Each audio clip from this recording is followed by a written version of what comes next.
এই সরকারি হরঙ্গা কলেজের সবুজ চত্বর থেকেই আমার ছাত্র রাজনীতি শুরু হয়। সালটা 1997-98 ছাত্র দলের হয়ে কাজ করা শুরু করি। ছাত্র দল থেকে এই যুব দলে আসার যে দীর্ঘ একটি সময়, এই সময়ের মধ্যে আমাদের উপর বিগত ফ্যাসিস্ট সরকার যে নির্মমভাবে যে নির্যাতন চালিয়েছে, নিপীড়ন চালিয়েছে, সেটি আসলে পুরোপুরি ভাষায় প্রকাশ করার মতো নয়। এটি আমাদের ন্যূনতম অধিকারটুকু আমরা কিন্তু পাইনি। এই সমাজের একজন মানুষ হিসাবে এই সমাজের যে সমস্ত কাজকর্মের সাথে আমাদের যুক্ত থাকার কথা, সেক্ষেত্রেও কোনোভাবে আমাদের অন্তর্ভুক্ত থাকতে দেওয়া হয়নি। মানুষ ফেরারি জীবনটা কি তখনই বুঝতে পারবে যখন সে মাসের পর মাস ঘরবাড়ি ছাড়া থাকবে, তখনই সে এই ফেরারি জীবনের দুঃখটা বুঝতে পারবে। যে কখনো ফেরারি জীবনে যায়নি বা থাকেনি, সে আসলে ঠিক সেভাবে এই ফেরারি জীবনের দুঃখ কষ্টটা সেভাবে উপলব্ধি করতে পারবে না। তা দিয়ে রাজনৈতিক প্রতিপক্ষরে দমন করার যে আমাদের রাজনৈতিক প্রচলিত প্রথা, এটি দিয়ে আসলে কখনো কোনো রাজনৈতিক কর্মীকে দমন করা যায় না। হয়তোবা সাময়িকভাবে তার উপর একটি নির্যাতন চালানো যায়, নিপীড়ন চালানো যায়, কিন্তু তার পথ চলা কখনো থামানো যায় না।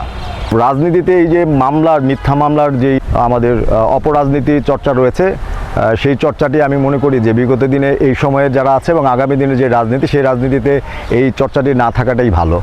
কারণ আমরা যে জীবনের যে মূল্যবান সময়টি ব্যয় দিয়ে, জীবনে যে শ্রেষ্ঠ সময়টি ব্যয় দিয়ে আজকের এই জায়গাতে এসেছি, যেভাবে নির্যাতিত হয়েছি, আমরা আসলে চাই না যে রাজনীতি করতে এসে অন্য কোনো যুবক বা অন্য কোনো সাধারণ মানুষ, যেই হোক, যে পরিবারেই হোক, সে এভাবে নির্যাতিত হোক, তার জীবন থেকে এমন করে মূল্যবান যে সময়গুলো হারিয়ে যাক।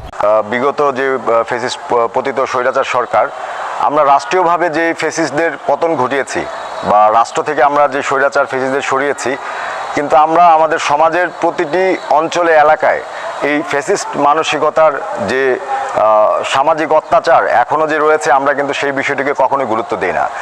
যদি আমরা রাষ্ট্রীয়ভাবে একজন ফ্যাসিস্টকে চিরতরে নির্মূল করতে চাই, তাহলে সর্বপ্রথম যে কাজটি করা আমি মনে করি যে এই সময় সবচেয়ে বড় প্রয়োজন, সেটি হলো প্রতিটি এলাকায়, প্রতিটি গ্রামে, প্রতিটি সমাজে যে ফ্যাসিস্টরা এখনও রয়েছে, যাদের দ্বারা সেই অঞ্চলের সাধারণ নিরীহ এবং দুর্বল মানুষরা নানানভাবে নির্যাতিত, নিপীড়িত এবং তাদের সামাজিক অধিকার থেকে বঞ্চিত হয়, সেই ফ্যাসিস্টদের বিপক্ষেও আমাদের এই বর্তমান সময়ের যুব সমাজদের প্রতিবাদ করা উচিত। এই বিষয়টিকে গুরুত্ব দেওয়া উচিত। আমাদের যেই শিক্ষা, আমাদের যেই স্বাস্থ্যসেবা, আমাদের যেই যোগাযোগ ব্যবস্থা, আনুষঙ্গিক বিষয়গুলো যদি আমরা দেখি, তখন অনেক ক্ষেত্রে আমাদের কিন্তু লজ্জার মধ্যে পড়তে হয়।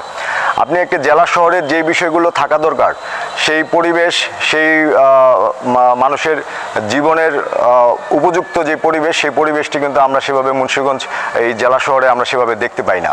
তো আশা করব আগামী দিনে এই যুব সমাজের যারা আছে, তাদের সমন্বয়ে আমরা এই মুন্সিগঞ্জের পরিবেশ নিয়ে কাজ করব, যেখানে আমরা যে আমাদের পুরনো হারিয়ে যাওয়া খালগুলোকে আমরা পুনরুদ্ধার করতে পারি। আমাদের রাস্তাঘাট, যার যার এলাকা পরিষ্কার পরিচ্ছন্নতার কর্মসূচির উদ্যোগ নিয়ে আমরা মুন্সিগঞ্জকে পরিচ্ছন্ন একটি শহর হিসেবে গড়ে তুলতে পারি। আমাদের যেই মাদক আর সন্ত্রাসের যে অভয়ারণ্য ছিল বিগত সময়গুলোতে, সেই সন্ত্রাস আর মাদক মুক্ত একটি শহর আমরা গড়তে পারি। এই সমস্ত বিষয়গুলো গড়ার মধ্যে দিয়ে আমাদের আসলে প্রত্যেকেরই এই মুন্সিগঞ্জ বসবাসের জন্য উপযুক্ত হয়ে উঠবে। সুস্থ সুন্দর মুন্সিগঞ্জ গড়ার জন্য এই বিষয়গুলো খুবই গুরুত্বপূর্ণ। আমরা চাই একটি সুস্থ সুন্দর বাংলাদেশ, সাম্যের বাংলাদেশ, মানবিক বাংলাদেশ। সেই লক্ষ্যেই আশা করব আগামী দিনে যে সরকারি রাষ্ট্র ক্ষমতায় আসুক, তারা এই বিষয়গুলো গুরুত্ব দিয়েই রাষ্ট্র পরিচালনা করবে।